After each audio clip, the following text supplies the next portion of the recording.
Thanks for checking out this movie review video. So this is for the 2021 film The Scary of 61st. It's a Shudder exclusive film and it's coming to Shudder on Thursday, March 3rd. So for that reason, I'm not going to do spoilers on this one in case people actually do want to watch it. But this review, you can have watched it and watch this review and still get a little extra out of it. But you can also watch it not having seen the film and no spoilers in case you want to watch it. Now, let me give this disclaimer in the beginning. I always say every film is worth watching at least once just to make up your mind how you feel about it. And this one is no exception. I usually try and stay very positive about films, even when I'm giving criticisms. I try to be, constructively critical and provide what's good and what's bad about the film. Unfortunately for this one, I didn't spot anything good. I'm just going to go ahead and boil this down to, from my perspective, this film is awful. Don't know why Shudder picked it up. Don't know why it was made. I feel bad saying it because a lot of people worked on the film. I'm sure a lot of people worked hard on the film, so I feel bad giving criticism, but this film is just plain bad. It is terrible. So let me go ahead and go over everything. Directed by Dasha Nekrasova, who's actually an actress who's been in 9 episodes of the show Succession, as well as a bunch of other shows, so she has made it in the acting world.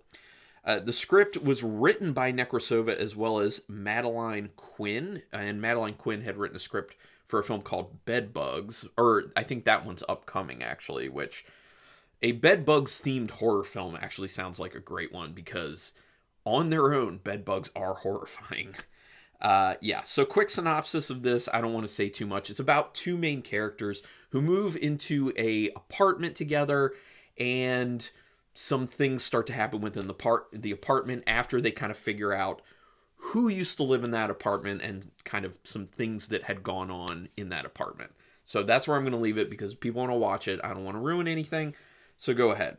And also, please, in the comments, at any point during this review, in the comments, let me know if there was anything you saw in this film that you liked. Because, like I say, this is just my opinion, and there may very well be people who like this film, and that's good.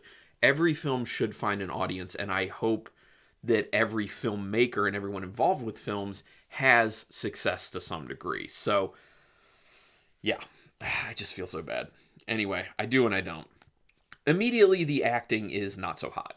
Nekrasova probably does the best job acting, which that's, shouldn't be a big surprise. Everyone else is kind of you can tell it's independent, low budget for that reason. It's not the worst acting I've ever seen, but it's not that good either. So yeah. Something about the way it looks and is shot says the 90s. I don't know if this is actually supposed to take place in the 90s. It's not shot in HD, so I don't know if that was a choice because they wanted it to look like it was being shot in the 90s and coming from the 90s. So if that is the case, I could understand that.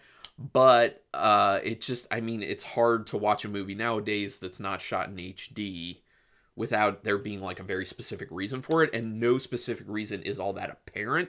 It doesn't help the film that it looks worse. So yeah, I'm very confused by this choice. I just don't get it. HD has been a thing for a long time now. I don't get it.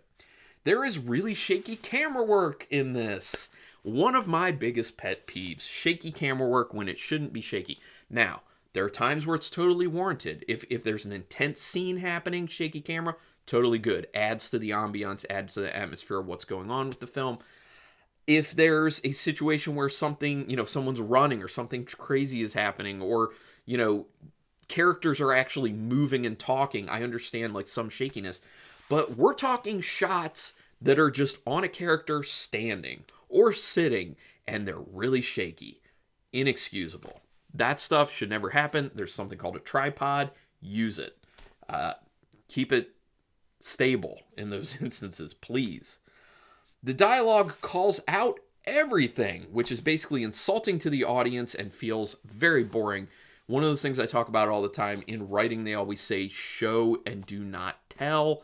This is all telling, and they show you some stuff, but they're showing you stuff that they basically already told you a lot of times. So it's treating your audience like they're stupid. I don't like that. And it also just makes the film more boring because people would rather see what's going on and kind of like draw conclusions themselves and be like, oh, I see what's happening. This is this and this is this. Instead of the characters just outright saying things like, I'm not even going to go into it because I'll spoil a little something about the film, and I don't want to do that if people want to watch it. In some scenes, there's literally dirt on the camera lens. Never experienced this before. Once again, I don't know if that was like a filter that they used that was intentional. They wanted it to look dirty, but there's literally dirt on the camera lens at times. I was speechless when I saw this. I was like, am I seeing this correctly? I wiped the screen of my laptop I was watching it on. Nope, there's dirt there.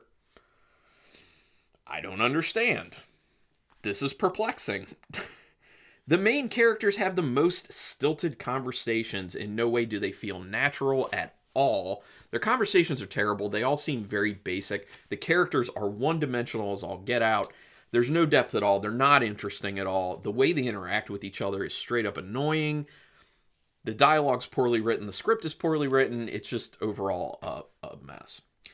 The main characters will also get on your nerves because of how much they complain about stuff all the time. There's a lot of complaining. There's a lot of getting angry. It's too much. It's way too much for no reason. The film's like an hour and 20 minutes. It seems like it's a lifetime. That's bad. It's bad. They do some aggressive zooms and pans with the camera. Overall, this film looks terrible. It's shot not well at all. Really aggressive zooms at times. Really quick pans that didn't need to be that way. It's really like they're trying to give the audience whiplash a lot of the time, and I would not recommend that if you want people to watch your films. There are really harsh shadows at times in this as well, because some scenes are pretty poorly lit. Not all of them. Some of them are fine, so there's somewhat of a positive. They do a good job with lighting for the most part, but there are definitely scenes where you can see harsh shadows, which that's a big no-no in film. You want to light properly so you're not getting shadows on things like walls and cabinets and stuff like that. The music is insanely heavy-handed. It just beats you over the head and keeps beating you over the head until you want to tap out for the most part. And many times during this film, I just wanted to tap out. I just wanted to be done with it, but I stuck through it for you guys. For all the people watching this, just know I did this one for you because it was rough. There's a hilarious masturbation scene in this film. Also some really weird dirty talk during some sex that two of the characters have. So literally for those types of reasons, there are things to laugh at. I don't know if they were supposed to be things you laugh at in the film, but there are things I legitimately laughed at during the film as like a so bad it's good, unintentional so bad it's good, kind of like the movie The Room, which I love The Room because it's like it's unintentionally so awful, and I think this film could end up being that for some people, so maybe you want to check it out for that reason, I don't know, but the masturbation scene, oh my goodness, and then the weird dirty talk during sex, also, oh my goodness. There's a lot of just weird stuff that pops up in the film where you're just like, I don't know if this is supposed to be funny, but I kind of find it funny. I don't know. It's weird. There's plenty of dialogue that makes you say, nobody talks like that. And also words used that are very derogatory and don't really have a purpose in the film. Listen, there are certain terms that are slurs, like the F word used for gay people, that we don't use anymore. Or if you do, there needs to be a purpose within the film. This film doesn't do that. They use the word because they think it's funny. It's not a good look, let's be honest. We stopped this as a film community like maybe 10 years ago or so. You might need to catch up. There's some other terminology that's thrown out there that you're like, why are we using this right now in this film? And that's the thing, like, I'm fine with using these words if it's justified within the context of what's going on in the film. There are reasons at times that it makes sense to the story. You actually need it for some sort of impact. No, this stuff's just thrown around. Just like, hey, we think it's fun. We think it's funny. We couldn't think of anything else to write. It's a bad look. It is a bad look. Again, not quite sure why Shudder picked this one up. makes me really question their decision making, like a lot. There's an attempt at horror, but it's mainly just ridiculous and funny. Like, that's how it kind of plays off. You can see they went for an actual horror element to it, and the idea behind it, the base idea behind the film, isn't a terrible idea. It's just everything about the execution just did not happen. These aren't the people who could have brought it to fruition, unfortunately, is all I have to say. So, yeah. The script is a hot mess. A unbelievable, steaming hot mess. Can't think of all that many scripts that are worse. Maybe, probably, Veronica by Glenn Danzig. That's the one that comes to mind. But that script is, woo, oh man. They use some very current material, news-wise, but it's handled in a very straightforward way that, once again, insulting to the audience and also just doesn't work. Like, with the material they're using, it would be best used as kind of like subtext and like hint at things having to do with it. Like, take the material, tie it to what's going on, but move it into a different realm so it's not direct. You know, you're not just like ripping this stuff directly out of the headlines and out of life and just being like, we're just going to straight up reference this. It seems unbelievably lazy, and you just don't know what you're doing. Like, you don't know how to tell a story. Yeah. What the film ends up boiling down to at the end, for what I experienced, is just conspiracy theory ramblings. Yup. Don't need that. There's enough of that going on in the world, and it's disgusting. The conspiracy theory stuff that pops up in this film, it's just like, it's fine if it's addressed in an interesting way or there's like a legitimate purpose behind it that pays off in some way, and it doesn't. It's just, I can't. I cannot find anything good in this film, and I'm sorry. I tried. Nothing.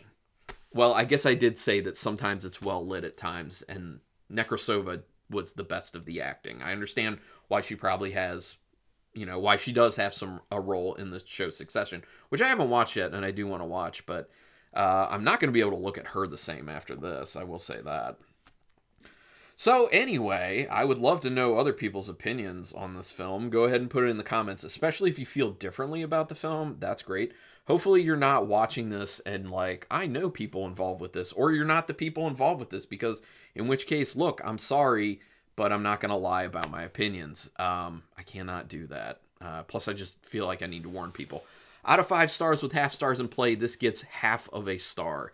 I don't give 0 stars. There's one film I made an exception for, and that was Veronica by Glenn Danzig, because, oh my gosh, this film got pretty close, but I'm holding to my rule, my overall rule, half star for this film. I cannot recommend it to anyone unless you want to watch it and see if it's a so bad it's good watch for you.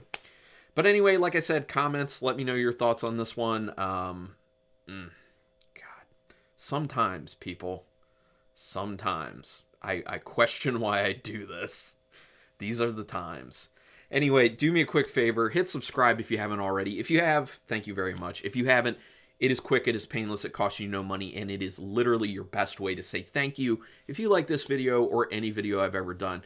Legitimately, if I've ever saved you from watching a bad film, you should definitely subscribe, because I will keep doing that for you. Anyway, I'll also hit the notification button, because then you'll know when I'm putting up new videos, which I'm doing 4 a week at least. Regardless, thanks for taking your time to watch this video, and until next time, keep it brutal.